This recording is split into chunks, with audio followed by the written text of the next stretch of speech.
Hello and welcome.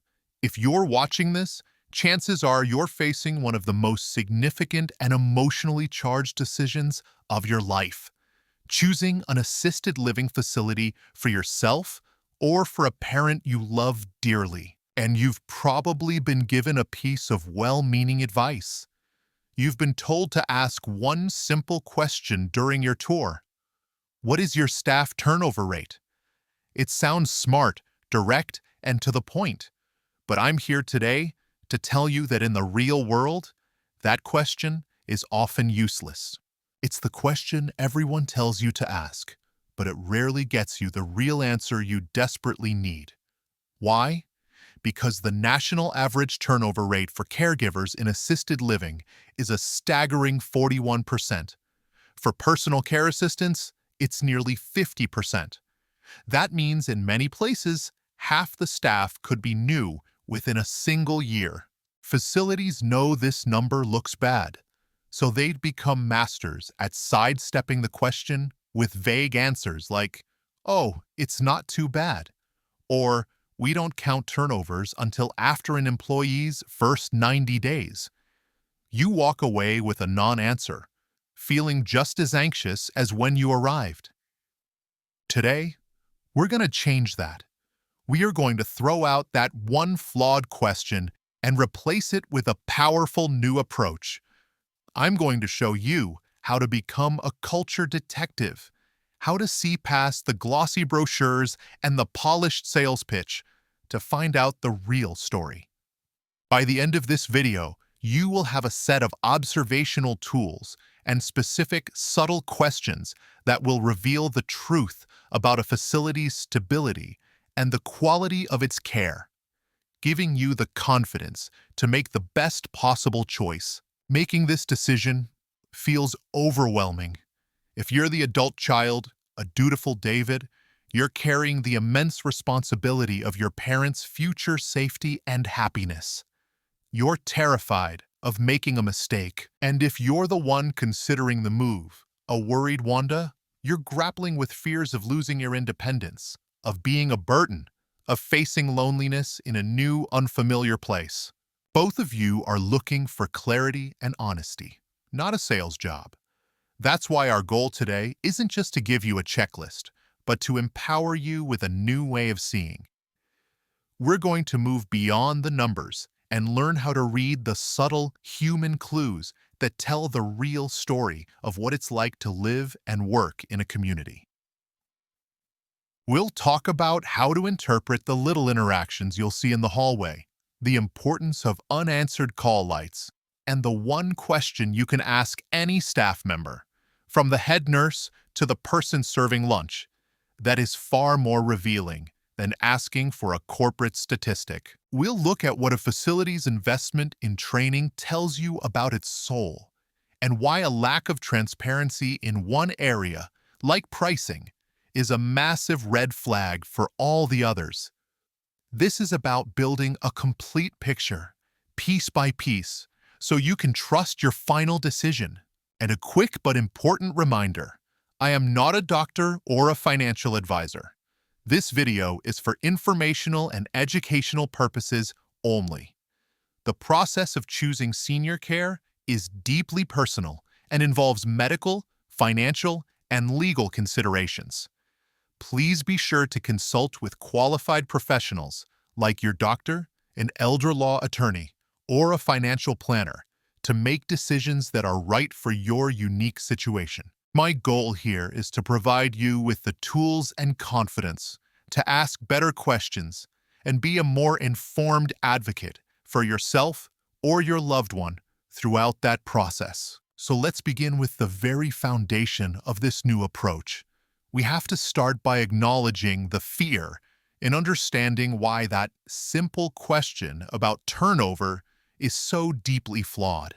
It's natural to want a single, clean metric.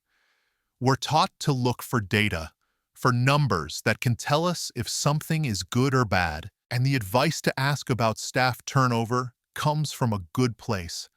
High turnover is without a doubt the single biggest indicator of underlying problems in a senior care setting.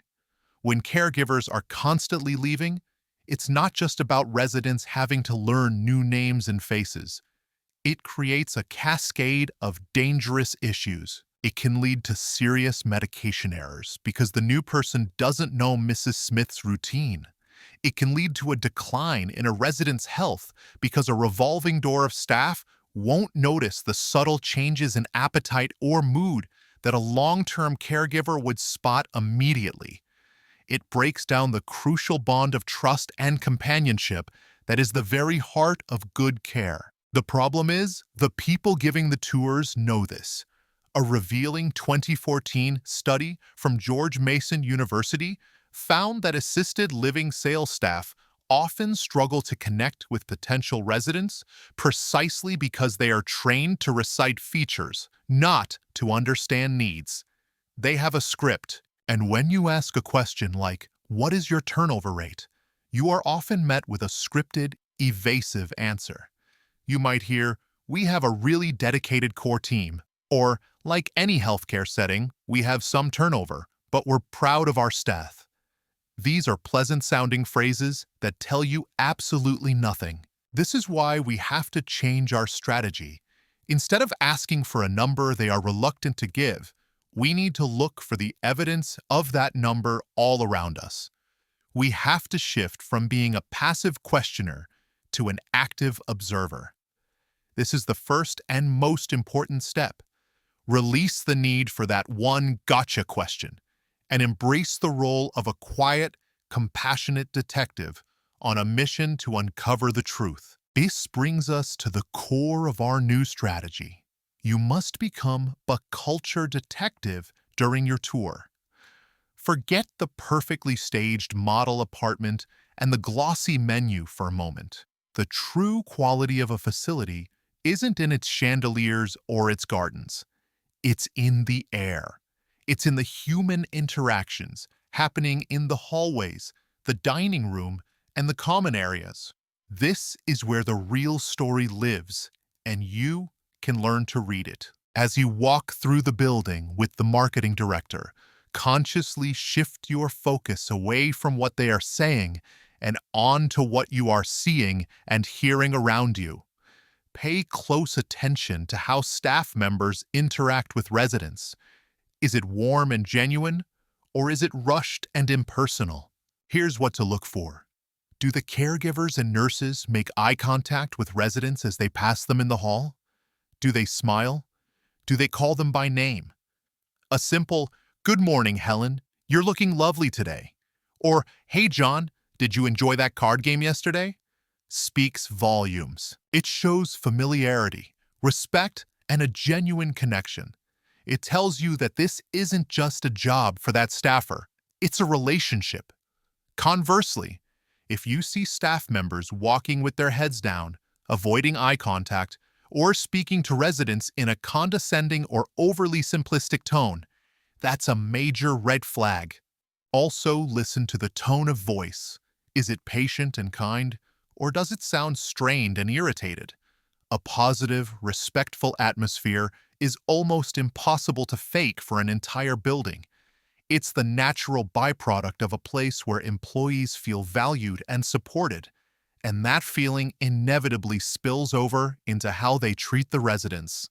I remember visiting a facility with my aunt once. The director was giving us a wonderful tour, pointing out the beautiful library and the state-of-the-art therapy room. But as we walked, I noticed a caregiver pushing a resident in a wheelchair. She wasn't speaking to him. She was just looking at her phone. Later, I saw two aides chatting loudly at the nurse's station, ignoring a resident who was trying to get their attention. The building was beautiful, but the culture felt cold and disconnected. Those small, observable moments told me more than the entire sales pitch. Your mission, as a detective, is to collect these moments. They are the clues that will lead you to the truth. Now that your detective senses are heightened, let's talk about a specific technique that is far more powerful than asking for a corporate statistic. It's a simple, disarming question you can ask individual staff members you encounter on your tour. Don't ask the marketing director. Ask the nurse who is organizing the medication cart. Ask the aide who is helping a resident walk down the hall. Ask the person serving food in the dining room. Look them in the eye, smile, and ask, "How long have you worked here?" This question is brilliant for several reasons. First, it's personal and non-confrontational. You're not asking for a company secret. You're showing a friendly interest in them as a person. This often elicits a much more honest and unguarded response than a formal question about corporate policy. What you're looking for is a pattern. If you ask 5 different staff members this question and you get answers like, "Oh, I just started 2 weeks ago," or "I've been here about 3 months," and "This is my first week," you have just discovered a high turnover rate without ever having to ask for the number.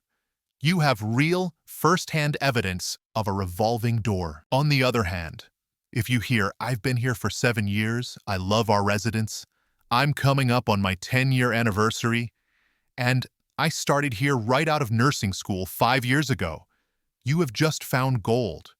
You've discovered a stable, dedicated team. These are the people who will notice if your mother isn't eating her favorite dessert or if your father seems more withdrawn than usual. They are the foundation of excellent care. I once read a story from a man on a forum for aging parents.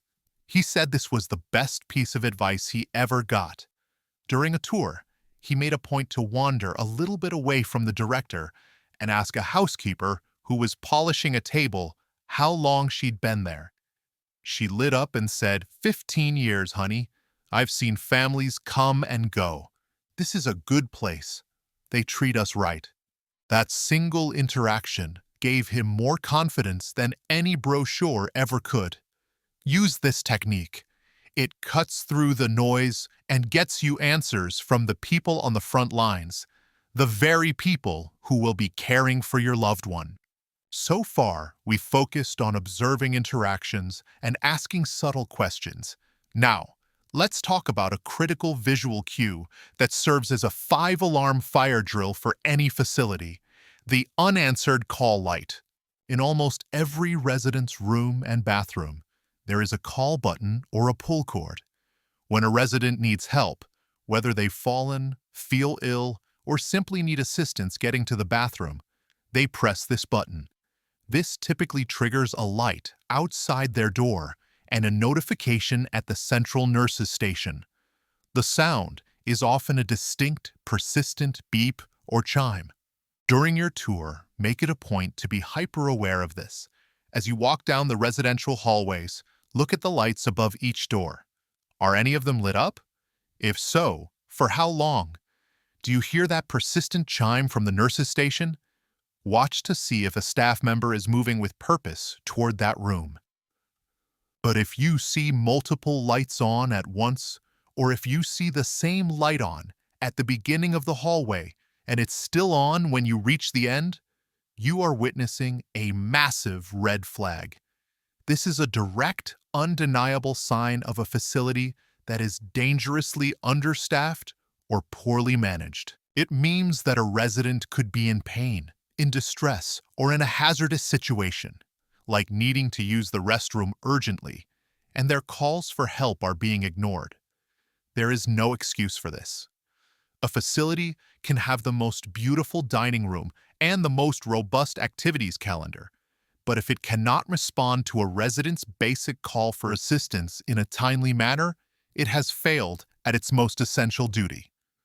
This single observation can tell you more about the day-to-day reality of resident care than any other metric. Do not ignore it. We're making some real progress here, moving from a passive tourist to an active investigator. We've talked about reading the culture, asking the right people the right questions, and spotting critical safety warnings. If you're finding this guide helpful, and it's giving you a renewed sense of control over this process, I would be so grateful if you could take just a moment to tap that like button below. It truly helps the channel reach and empower more families who are navigating this same difficult journey. thank you so much for that. Now let's continue our detective work by digging a little deeper into the why behind staff stability. It's not always just about pay.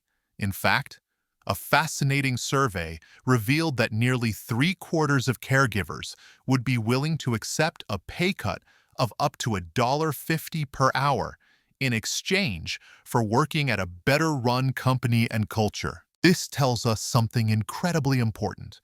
Good caregivers don't just want a paycheck. They want to be respected, supported, and invested in. This is why our next step is to inquire specifically about staff training and opportunities for advancement. A facility that invests in its employees is a facility that intends to keep them. During your meeting with the director, go beyond asking if they do training. Get specific. Ask questions like, what kind of ongoing training do you provide for your caregivers, especially in specialized areas like dementia care or palliative care?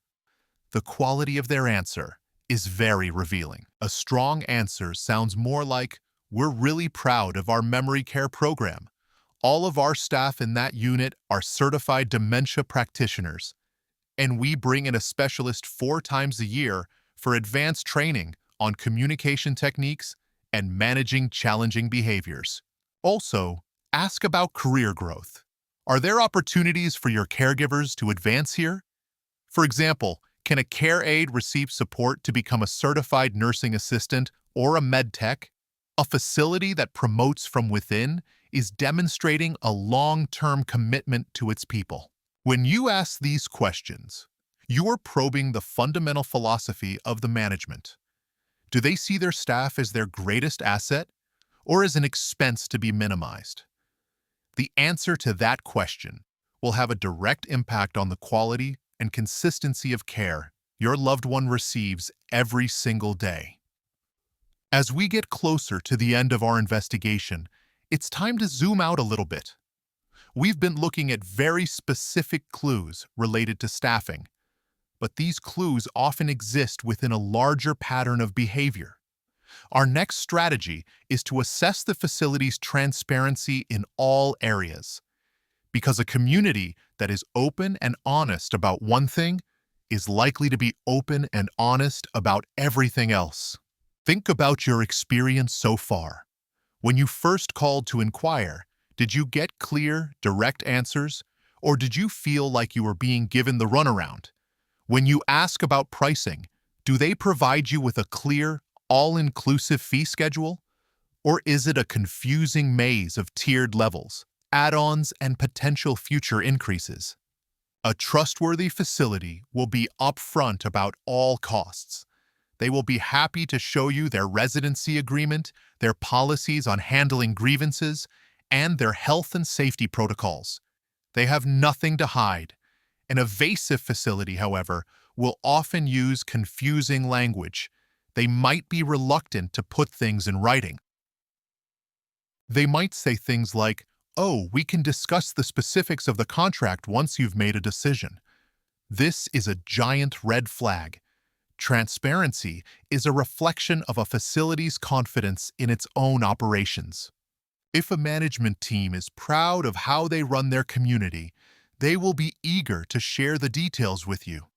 If they are cutting corners, understaffing, or have policies that don't benefit the resident, they will naturally be cagey and defensive. See this as a litmus test.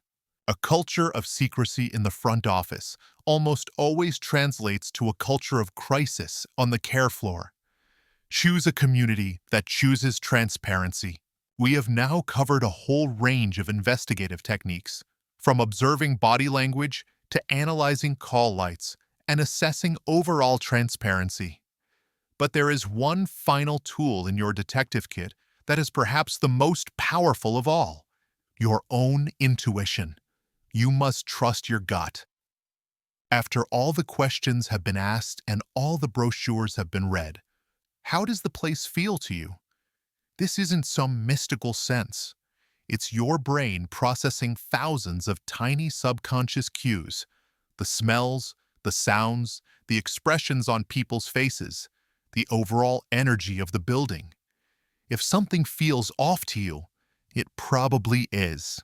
Don't let a salesperson or a polished presentation talk you out of your own gut feeling. If you're a dutiful David choosing for your parent, that feeling in your stomach that says, I just don't know if my mom would be happy here, is valid data. If you're a worried Wanda choosing for yourself, and you walk into a place and feel a sense of dread or anxiety, listen to that feeling. To support this intuition with more evidence, try to speak with the real experts, the other residents and their families.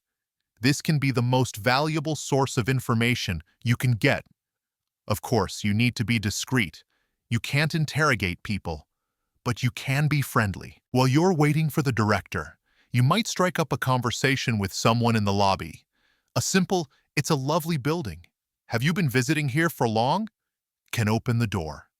Or if you see a family member visiting their loved one in the dining room, you could say, "Excuse me, I hope you don't mind me asking, but my family and I are considering this community, and we're just trying to get a feel for it.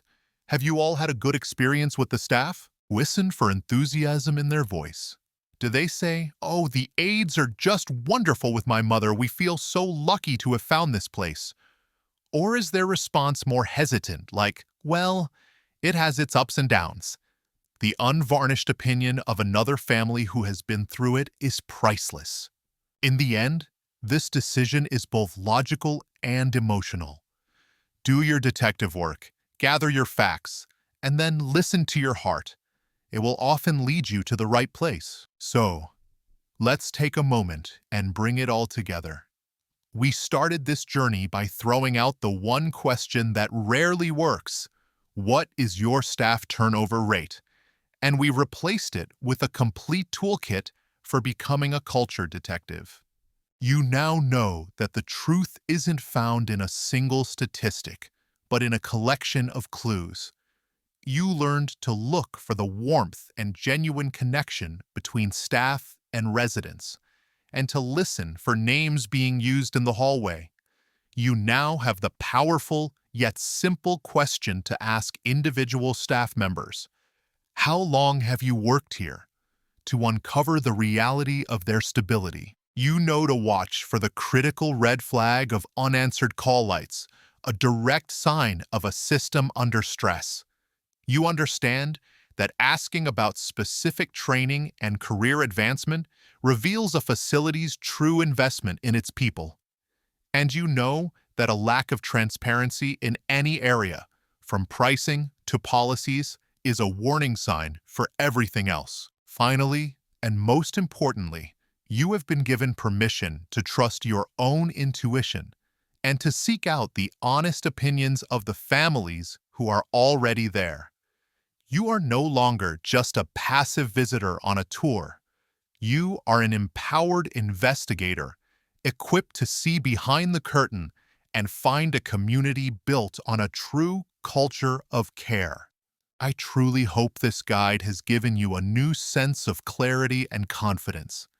I know this is not an easy road to walk, but you are doing the hard, necessary work to ensure the safety and well-being of someone you love, or to secure a vibrant and supportive future for yourself. Now, I would love to hear from you. In the comments below, please share which of these detective techniques was the biggest aha moment for you. Was it the idea of asking individual staff members about their tenure? Or was it learning to look for the unanswered call lights? Sharing your insights can help so many others in our community who are facing the same challenges. And if you found this deep dive valuable and want more content designed to empower you on your senior living journey, please be sure to hit that subscribe button and ring the little notification bell so you won't miss our next video. Thank you so much for spending this time with me today. Be well, stay empowered, and I'll see you in the next one.